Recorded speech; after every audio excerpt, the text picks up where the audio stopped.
We're right back. And this is Ed again in San Diego. Welcome back to Global TV Talk Show. We're going to be talking about a common affliction that all writers have. And I count myself in as a writer, but I don't write, I just talk on TV. But everyone else here writes. So let's welcome Joseph McGuire, who's here from Dublin. He's an author and a communications consultant. Quickly say hi, Joseph. Hi there. Delighted to be here, and thank you, Ed, for the very kind invitation and to be part of a panel with such illustrious gentlemen. Great, thank you. And we have from Southern California, Christian Ternedin, who is an expert, and please correct me if I say this wrong, a linguistic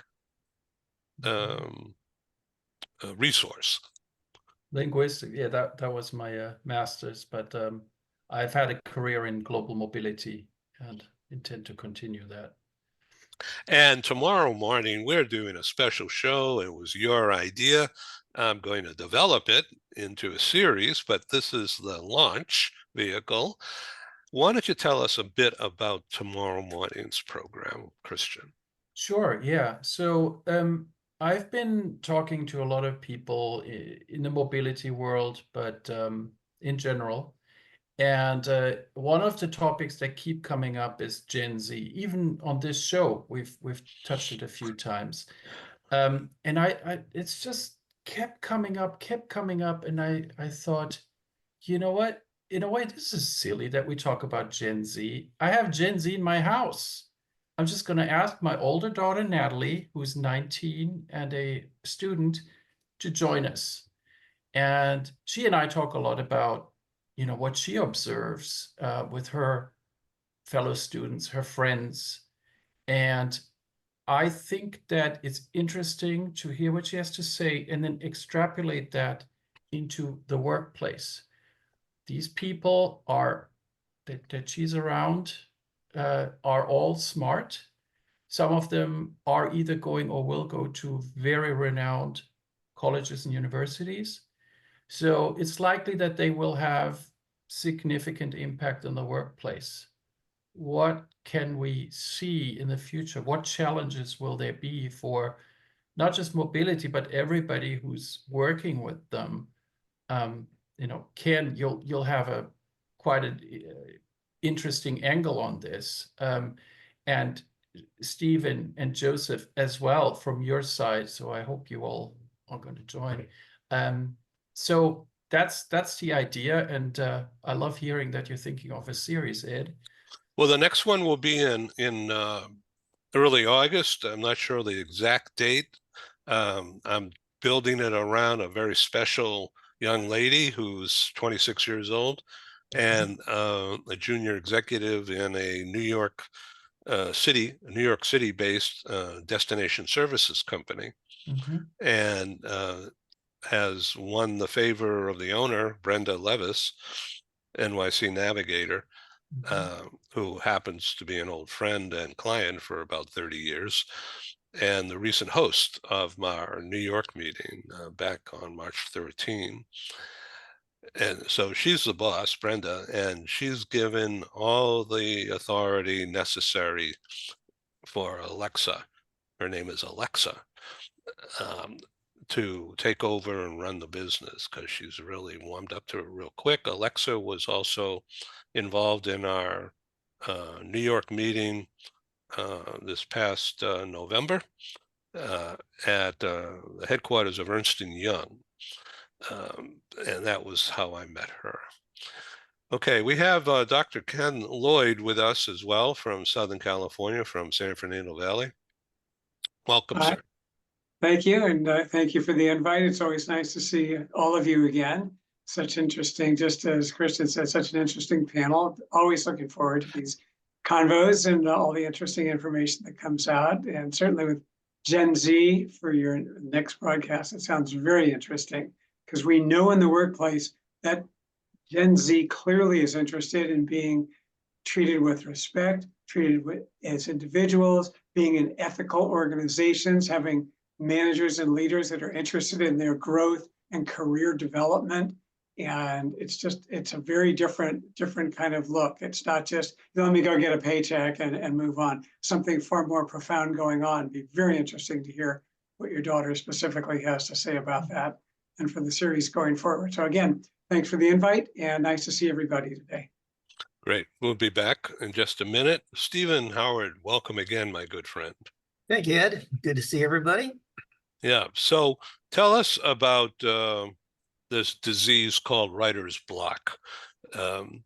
I can't imagine you ever being afflicted by that because you're so prolific, having written 22 or is it 23 books?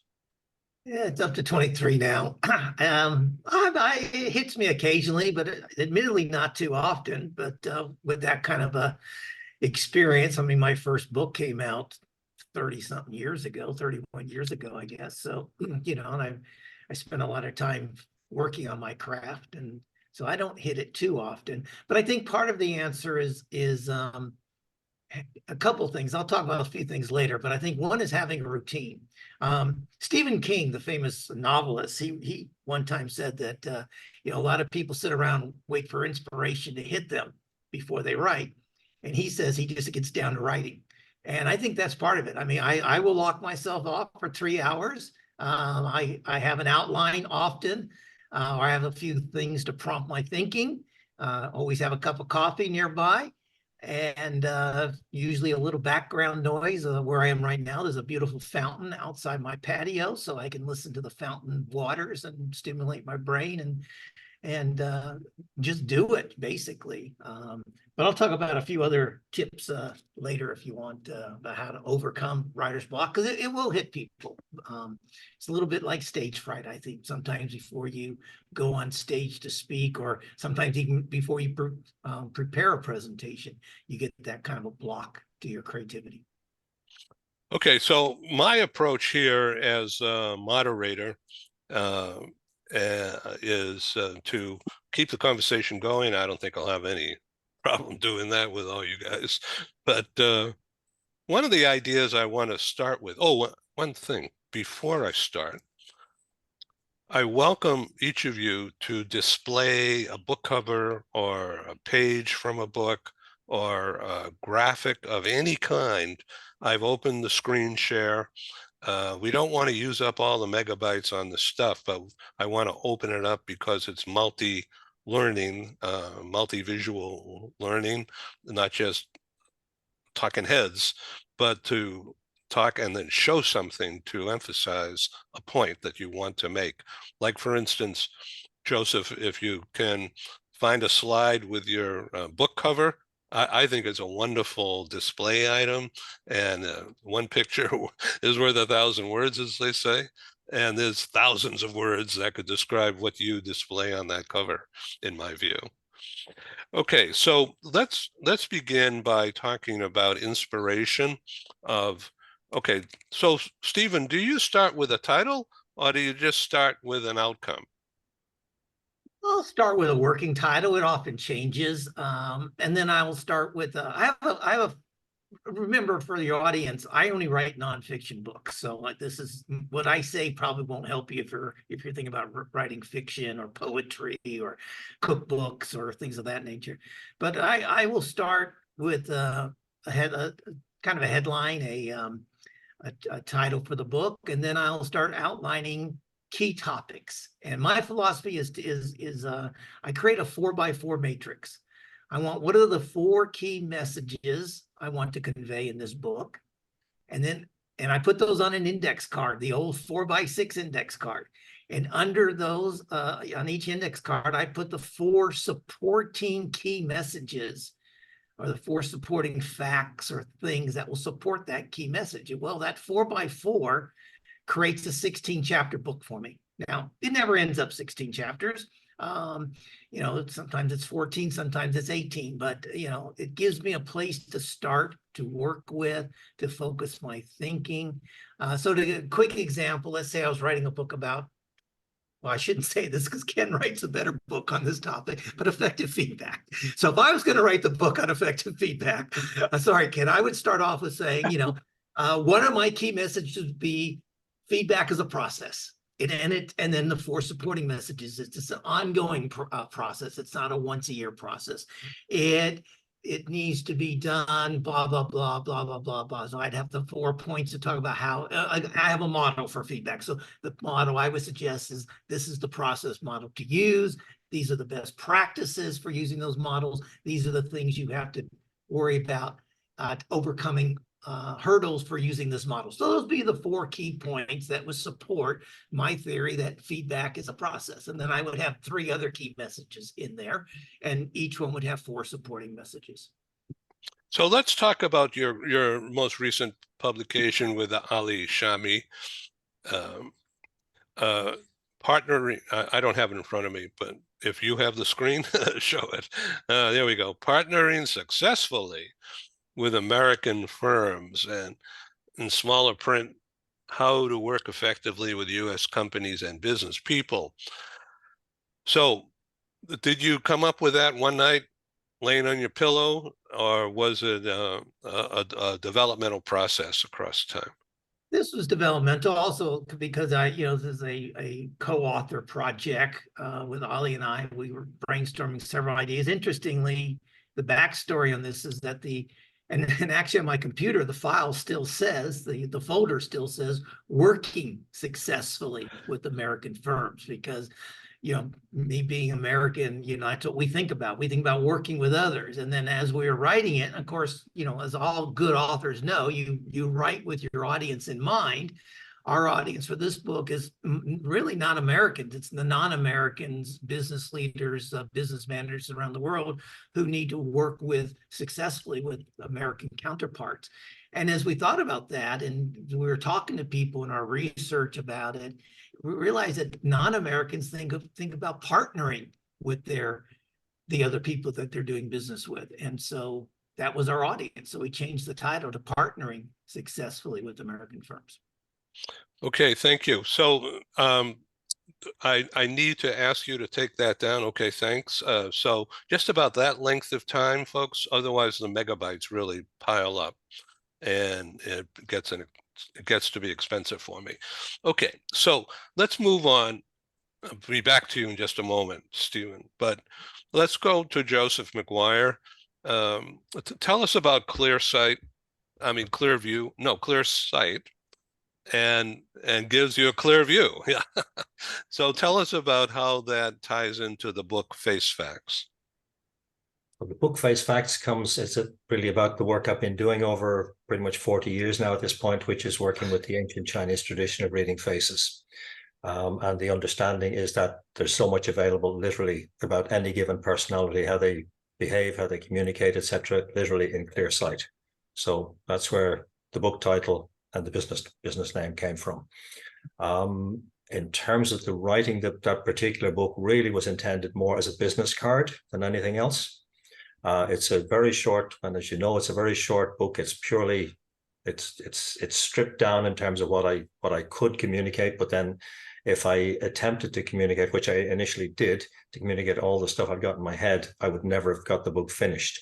So I deliberately stripped it right back to keep it very basic. It's a short informational primer for people. And like I said, particularly the fact that it's hardcover, it's intended as a business card to promote me and what I do. So let's talk about the side effects of what you're doing is, for instance, in law enforcement or in security, looking at faces. When you see somebody, do you see a criminal? What's the difference between somebody with a lot of hair like I've got versus you with no hair? And what do you look at? What would somebody look at? Would they look at the top of your head, or would they look at your mouth?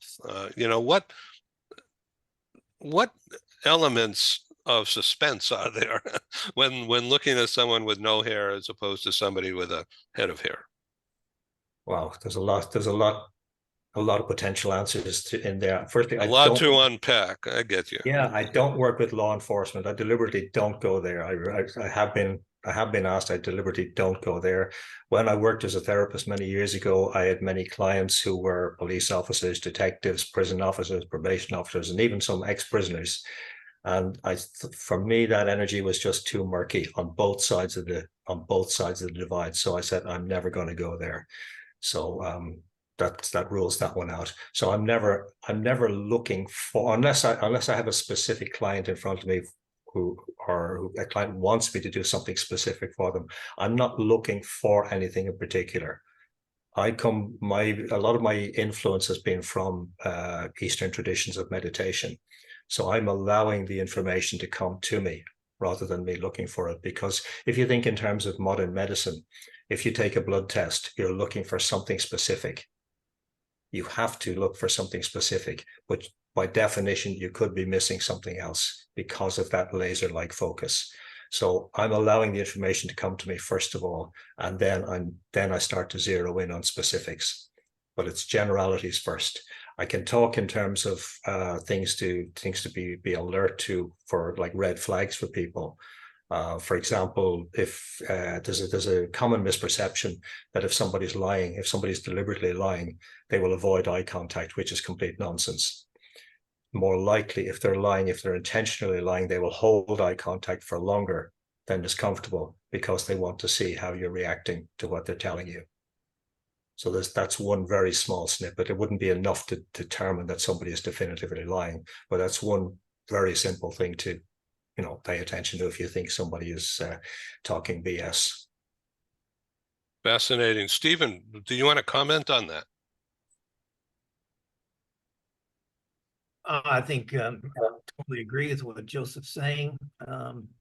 There's so many other techniques. One of the things I've always done is observing people that typically, and one of the things that Joseph didn't, well, I guess it may not apply. Actually, Joseph answered this, but it does apply, quite frankly, as to that. But one of the things that you often learn about nonverbal communication is that when people are analyzing, thinking, contemplating, they tend to look up to the left, and then they're deciding what to say, how to respond, and then they kind of look up to the right and pick the response that they want. But what no one's ever said about that is that what if the person's left-handed? Or right, does it change? And I personally, from my experience, I do think, because I've worked with a lot of left-handed people, and I've noticed that they have a different tendency to that so-called rule of nonverbal communication. So, Joseph, I toss it to you. Yeah, absolutely. That's one from NLP, and people who've done a small amount of NLP make those assumptions that if somebody's looking up to the right, it means something in particular, or something up to the left, it means something else. It depends. So the way to find out is what works for an individual is to ask them questions around a particular theme and see what they actually do, and it will vary from individual to individual, regardless of whether they're left or right-handed. You kind of form a baseline then from your observation. Baseline, exactly, Stephen. Yeah. All right, let's go to Dr. Ken Lloyd, who's a longtime professional business consultant and writer, PhD in, and please correct me if I'm wrong, but organizational development and something else. That's all good. Yeah, I remember reading about people looking up to the left and to the right. What I had read is that right-handed people will look up to the left because that's the left side of the brain, which is more quantitative, analytical, factual. And the right side of the brain is the hemisphere that's more creative, loosely structured, open. So when people are telling the truth, this is a theory, which of course is questionable, but they're telling the truth, they'll look up on the left side and pull all those facts out. If they're going to be telling something other than the truth, they'll look up to the right and make up a story, because that's where the right brain creativity comes in. And frankly, Stephen, your question's a good one. I read that, and for left-handed people, it's the opposite. But again, as Joe knows and has found, there's a lot more to this than simply people looking up and looking different ways, because frankly, there are people who are really good liars who know, boy, I better not look up to the right, so I'm not going to do that. So even if there's anything to it, those that are really skilled at prevaricating will know how to get around that. But, Ken, let me ask you a question, if I can jump in here for a sec, about the strategy of writing a book or an article that could lead to a book. So from my point of view, when I'm planning this TV talk show, whether it's this one or a medical or something about a real specific thing like global mobility or talent assessment, recruitment techniques at the executive level, when you write an article that could be part of a book in your mind, is it sort of like writing a screenplay, Hollywood screenplay, where you're given a blank piece of paper and you're gonna blank piece of paper, you really can't see it, and I've been taking some notes here because I was doing a little research before we started today about the strategizing that a screenwriter will do, laying out in his her mind right up front before anything gets on that page about what the outcome's going to be and then how are they going to get there. So do you take that same kind of an approach to talking about, let's just say, the theme jerks at work and how to manage jerks at work? Now that's one of your books and your themes and your website, jerksatwork.com. So I'm talking too much, Ken. Well, it's a great question. In terms of writing nonfiction business books, I take an approach similar to what Stephen described. And really, I want to analyze where I'm going. I want to see the path. I want to see that where it's going to take me, what needs to be covered. I'll probably do research to make sure that I'm not missing any key points. On fiction, it's a little different. There are structures to screenplays. There are classes on that, how to structure a screenplay. Yeah, the beginning, you open with a visual and you have these various things happen. Somewhere along the way, you take everything away from the hero, then it comes back again. But there are definite formulas to follow in writing a screenplay. But they write very differently, i.e. the writing is very different. I feel it's more organized and structured when I'm doing a book. That's nonfiction, a business book, such as the Dummies book. I know where I'm going with it. There are no surprises. I'm not going to shock the reader at the end and say, oh my gosh, I didn't see that coming. Whereas writing fiction, it's far more open. I remember my wife is a librarian, and years ago, when she was working for LA City, and that's many years ago, she had Ray Bradbury come and talk at the branch. So I obviously went to hear him. And this to me was so telling about fiction writing, because people said, how do you do it? He said, I pick up my pen and I have my characters and I write everything they're saying and I'm following them as closely as I can to try to write it all down. And I thought that's really great that he has these living characters that are so vivid in his mind. They're talking, he just doesn't want to miss what they say. That's more the fiction writing. On business, it's just, let's go structure, let's go organize, let's put in our different key points and aspects and kind of new insights that the reader might not know, or something current that deals with Gen Z or other factors. Whereas with a screenplay, it's pretty wide open. Things can happen, people can appear, twists, turns, shocks, and surprises. So to me, they're very different ways to write. And I've written both. I love writing. It's always been a hobby.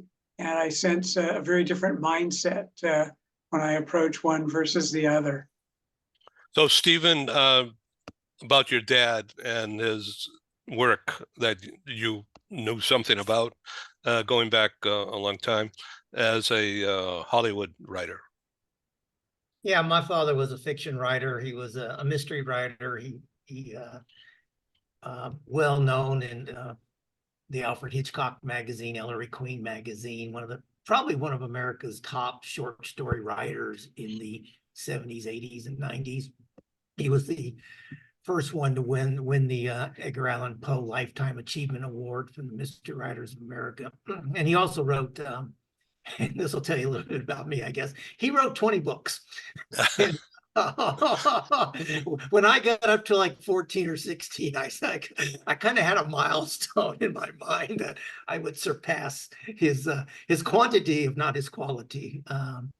But one thing I learned from my father, I'd love to share with your audience here, Ed, is that because people often will ask writers like ourselves, and what's the hardest thing about writing? It's a typical question you'll get in a cocktail conversation or casual conversation, and I use his response, and his response is always the hardest thing about writing is the third word. People go, huh? And yeah, because everyone sits down at their typewriter and types it or on a legal pad, writes it, chapter 1. And then they freeze. So getting that third word down is critical. So I was looking at a YouTube video by this Harvard Business School guy, a professor, and he was talking about the difference between strategic planning and having a strategy. and I started taking notes, and in prep for this to start, because I just did that at like 40 minutes ago. It was fascinating because the professor, in a very low-key way, very logical explanation, talking about the difference between planning and strategy from a business executive C-suite approach. And I'm thinking that there's a relevance and a direct linkage to the thinking of a writer, whether it's fiction or nonfiction, but let's just talk about what we're talking about here, which is nonfiction. So the strategy and tactics of explaining something in a book or in a chapter is almost like writing a screenplay in my head. And the Harvard Business School professor was talking about planning is like a liberal arts degree as opposed to strategizing. Strategy is very tactical and sort of like an engineering approach to making a product work. And his prime example in that short video was the difference between Southwest Airlines and United or Continental. Southwest only flew one kind of plane, 737s, on purpose so that each gate will be the same, each service requirement will be the same, as opposed to have different planes and different needs, complicating the issue and increasing costs. So Southwest kept their costs way down because they could standardize everything. And they don't serve meals because they were short hops. So they cut all those costs out. And then the strategy and the tactics in this professor's words were, keep it simple. There's no right or wrong, just do it, watch it, and then tweak it. So when you're writing a chapter, Stephen, to all of you, when you're writing a chapter to express an idea, and I'm thinking of your most recent book, Steve, with Ali, you knew what you wanted to say, but what was that was a strategy, okay? And the tactic was, okay, how do you say it? And what do you do? And how do you portray it? And that whole section that I called out the last time we had a conversation on TV was about culture, cross-culture, because the people in Europe are different. People in Asia are different from Americans for sure. Even Americans are different from Americans. Just look at the Republican convention going on and all the different speakers, and everybody's different. And so how do they tell a story? So I want to throw this out to you, Christian, first. That's because you know about writing, you're a word specialist, linguistics, right? And the meaningfulness. Your background is German and Swiss, and you're in the US, and there's all kinds of differences, right? So how do you express yourself to get an idea across, Christian? So first of all, I have edited a business book long time ago, and it was working for an American lady who was in the business world who had lived in Zurich for a very, very long time. And the book was called Speaking Globally, and it was about presenting to audiences internationally. I had no idea the mobility industry existed at that time. So what I learned from that is that you, similar to what both Ken and Stephen were saying, you have an idea of where you want to go. And then the challenge becomes, how do you split it up so that it's not unclear or overwhelming to the reader? As you were both talking, Stephen and Ken, I also thought about, what are you not writing? Or, well, there's that, but then also, what are you writing but then throwing away? That book at the time, editing that, had a lot to do with things that she'd written, that lady had written, that were just confusing. It didn't flow anymore. So we had hot discussions about, I know you worked on this for 2 or 3 days and you researched it, but it doesn't fit anymore. It doesn't fit the flow of your themes. You have to throw it away. Maybe you can use it in a class. You did a lot of courses. That's how she made her living. You know, it's maybe not totally lost, but it doesn't, for that project, don't use it. So to answer your question, that's kind of what I'm thinking about. Then you also have, of course, the international aspect, right? You don't want to make an example, illustrate a theme you have by giving a half-page or a page-long description of a baseball game to make your point. I'm not following along. I learned that when I read Ian Fleming, Goldfinger, James Bond novel. There's pages and pages of discussions about a bridge game or a golf game. I play neither. It's gibberish to me, you know, completely lost on me. And when you write nonfiction, you mustn't do that. Yeah, you're totally right, Christian. I mean, and as Ed knows, I help other authors publish their books too. And so I do a lot of that editing work that you're talking about. And my number one message to particularly new authors or new writers is to convert them from writers to becoming authors is just write, get it down on page. And then what you've described is the editing process, and you can move stuff, you can change things. I mean, Ollie wrote a couple of was the main writer on a couple of chapters of our joint book.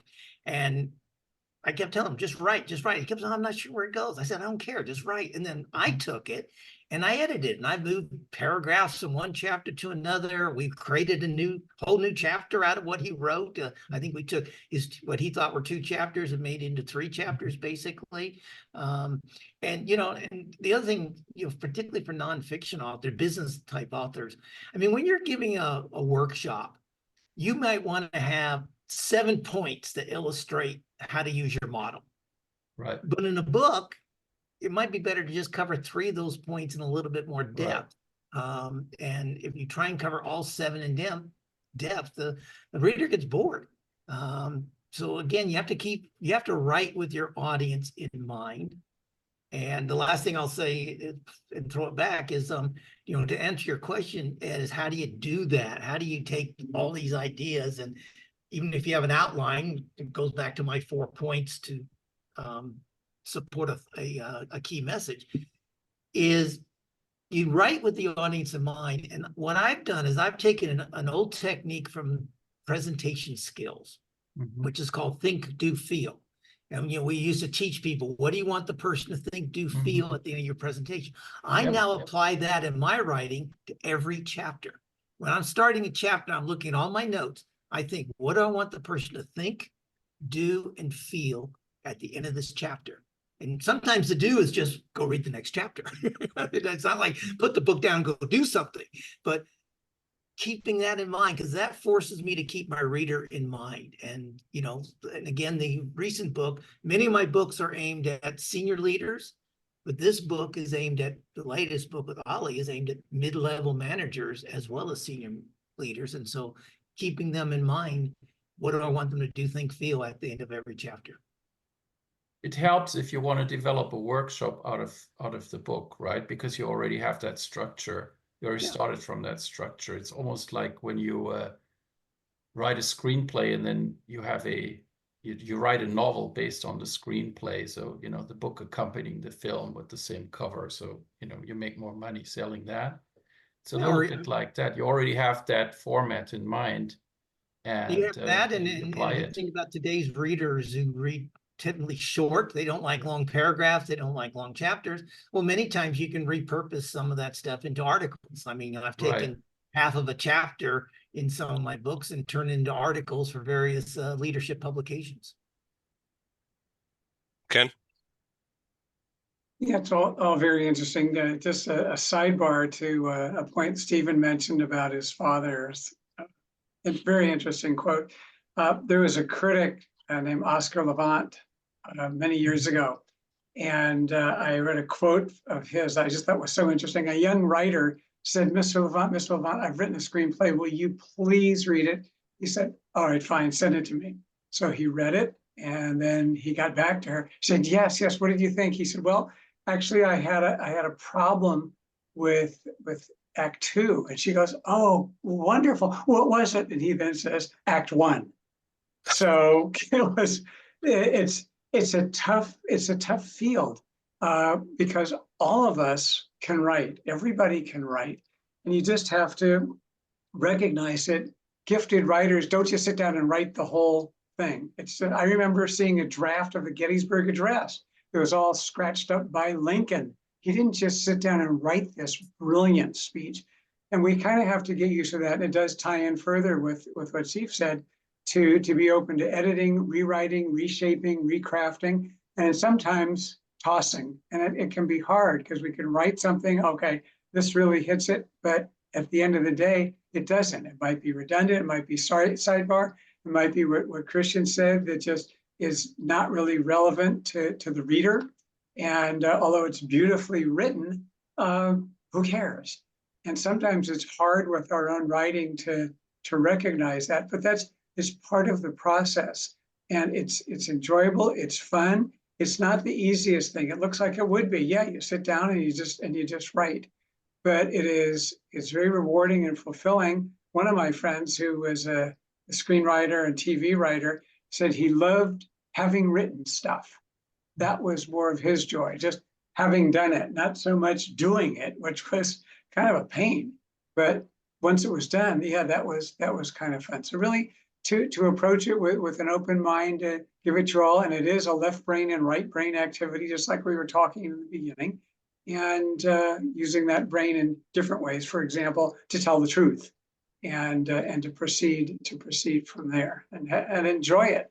And it should be an enjoyable pursuit. There is something very fulfilling about it at the end of the day or the hours that you put in. It's something to really see. We have approximately 12 minutes remaining, and let's make sure it's effective for everybody. So, Christian, I want to ask you, because of your specific background in being of German descent and living your life in Switzerland and now in Southern California, it's way different experiences. So how, I don't know, can you describe simply?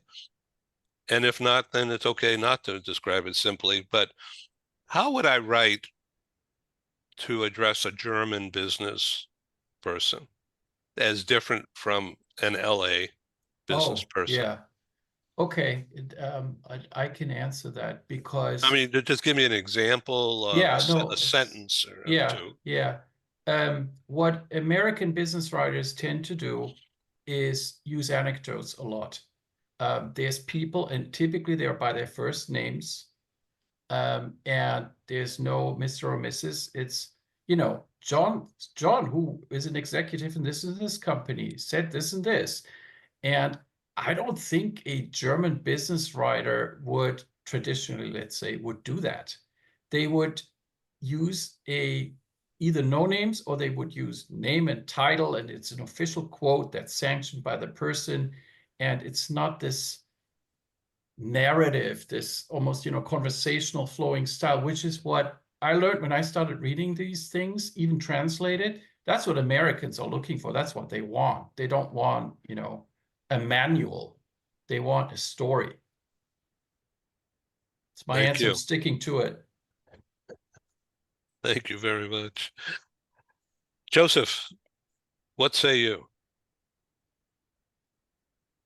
Yes, well, just following on directly from what Christian was saying there, from my experience in Germany, you do things formally until you're invited to be informal. Even in the German language, there's formal German and there's informal. So you don't just automatically act friendly, or you don't speak in that informal tone, particularly with an adult. It might be okay for me at my vintage now, but as a younger person, you presume that you need to be invited to use the informal, and if you break that, it's a sign of almost bad faith. So you have to be careful. There are a lot of subtle niceties in terms of the different culture. So we need to be cognizant of that, and that follows on directly from that what Stephen and Ken were saying as well about who is your audience. You have to have your audience in mind. So if you're writing, who are you writing for? Why are you writing in the first place? If you're writing for yourself, fine, keep it to yourself. Stick it in a drawer somewhere. But if you're writing for somebody, you need to know what they want to hear. Why would they be interested in the first place? And then what do they typically read? What style of thing do they read? What style of writing do they read? And then you have to follow certain guidelines there, because it's fine if you want to break tradition. If you want to be, for example, if you want to be radical, like for example, E.E. Cummings when E.E. Cummings wrote, or James Joyce when he was writing Ulysses, you have to be sure that somebody is going to support you financially, or you have some kind of financial support, or somebody is going to promote you. Otherwise, you're kind of whistling in the wind. So how would you describe the difference culturally, with this topic in mind, between Germany, Switzerland, the German part of Switzerland, and say Stockholm or Copenhagen? Is there a difference? I don't know so much about Stockholm, Copenhagen. I'm not so familiar with Scandinavian culture, but I would, from the limited knowledge I have, I would say there's still an element of formality. So there's that waiting for the invitation part. Yeah. Now, And would that certainly be not making a lot of jokes? That's what I have learned from experience. I see. And what about the act of aggression in writing style? Again, it depends who are you writing for. Yeah. Okay. And if you're writing aggressively, you're probably writing to work out your own angst rather than writing for your audience. So I bring that up specifically because on September 26th, a virtual teleconference I'm producing called Scandinavia. Okay, and it's not my first meetings on Zoom with Scandinavians, but this one is a corporate conference, and we have people coming in to talk from around the world, including, for instance, Stephen Howard and Dr. Ken Lloyd and others. And by the way, you're both, Christian, Joseph, you're certainly welcome to consider joining Thank you. us in the Scandinavian broadcast, because it's actually international. But the focal point is doing business with Scandinavian companies as they are growing cross-border now, much more than ever before. Some companies like Volvo or Maersk, the shipping company, they're huge and very, very international. But we're having a real cross-section of people on this program, and I'm the moderator, and so I'm just seeking tips, and at the same time asking you to inform the audience out there about that aspect. Joseph. If I can, just throw in one brief anecdote. A friend of mine is a hugely successful international sales trainer, and he gave a sales training presentation in Finland a few years back, and the audience just all had blank looks, no expression, no response, nothing. And he struggled all the way through it. And then at the end, he asked the guy the person who brought him in, and said, "What happened? Did they really hate me that much?" And the guy said, "No, they loved it. This is just normal behavior in Finland." Yeah. So you have to know your audience. Yes, Christian. So one interesting thing that you just said just now, Ed, is that it's an international audience, but you're in Scandinavia. So what I would expect is that you will get a mix of, on the one end, what Joseph just talked about, which would be a native, let's say, reaction, right? They didn't think about who the speaker was and what the speaker was expecting. And then on the other hand, this is, Stephen's field, partnering with American companies. They know something about America, so they also know, well, we can't behave like the Finns here in this situation, right? So they know that. So they're going to adapt in a certain way, but probably only up to a degree. And what will be interesting is to find out when we listen to them and what they have to say and see how they react. Is it more on the Joseph Finnish side, or is it more on the, we are all going to be Americans side? My suspicion is it's going to be somewhere in between. Interesting. Ken, Stephen?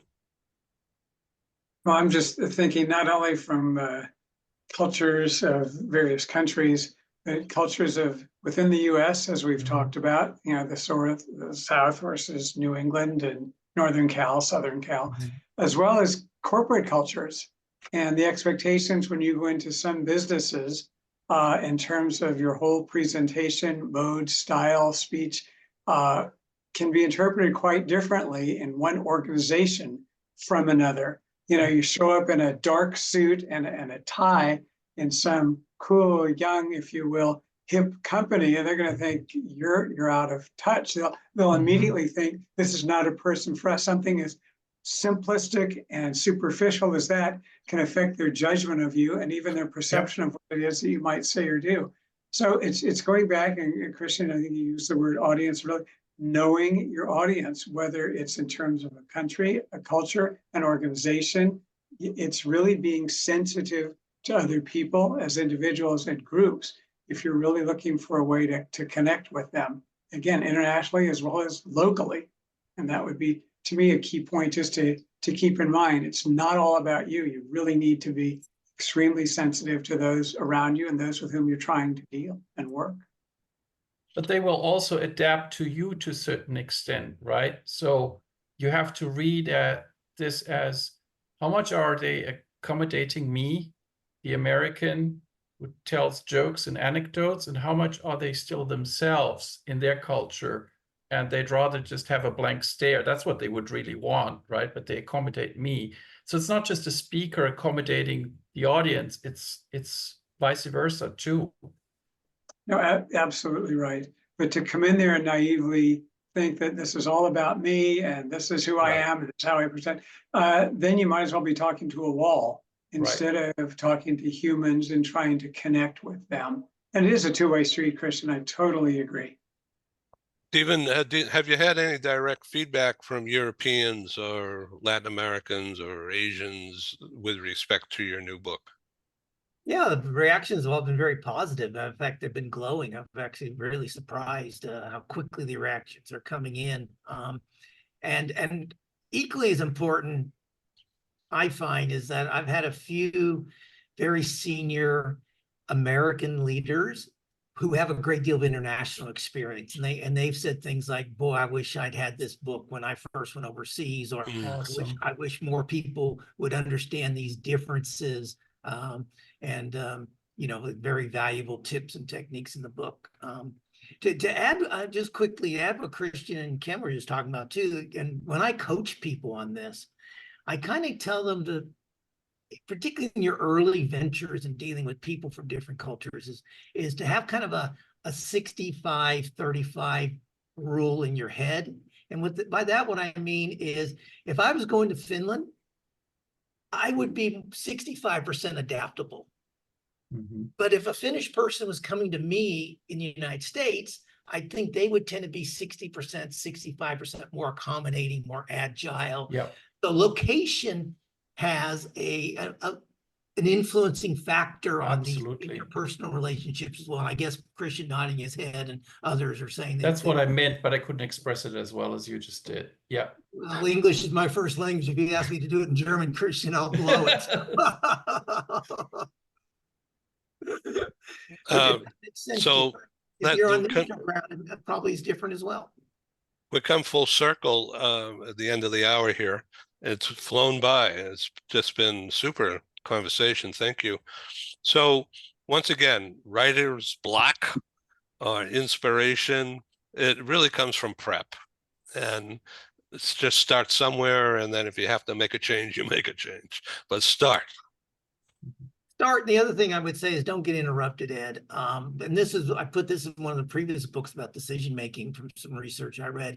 You know, when we're in the flow, when we're writing and really doing stuff, and we stop and pause, like I typically will do 3-hour segments when I'm writing or editing, but I make a cup of coffee every 50 minutes or so. And I used to, while the coffee was percolating, I would check my email or look at my text messages or stuff like that. I now put my phone literally on airplane mode. So it prevents me from checking anything when I'm in this flow. And I find when I go back to sit down, I segue a lot better. It's much quicker to, how do I segue from this paragraph to the next paragraph? If I've just finished a chapter, how do I kick off the next chapter? Because some of the research has come from a University of California, Riverside professor. When we're interrupted in flow, typically it takes our brain 22 to 23 minutes to get back into flow. And I found that when I realized that when I was doing this and looking at my text message, it would take me a lot longer to figure out how to jump from this paragraph to that paragraph, or, kind of be looking at my notes and fussing around. But now I get a lot quicker back. So when you're interrupted, minimize those interruptions and let the back of your brain subconsciously continue to work on your creativity, and don't be engaging with text messages or phone calls or anything else. So last tip for you. So this is the last question here. Do you guys write differently for Kindle as you would for hardcover? Ken? Not really. I want to make my writing as clear and readable and understandable and compelling as possible through any medium. So I don't really try to tailor it. And just myself personally, I don't try to tailor it to any particular medium, but rather to the readers, so that it will be interesting and informative to them. Stephen? Writing, no.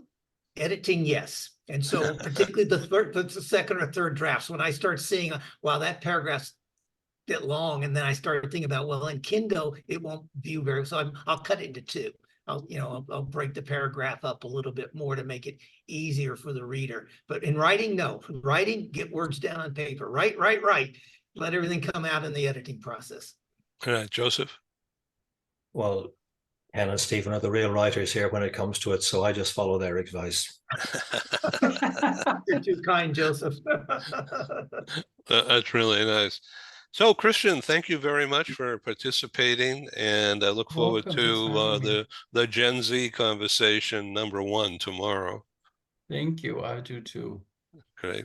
So thanks for being again on Global TV. It's really been terrific. I'll send you all a copy of this program later in my day today. Excellent. Thank you. Ed. Thank you. Thanks, everybody. Nice to see you all everybody. again. Thank you. Bye. Thank Do you. well, everybody.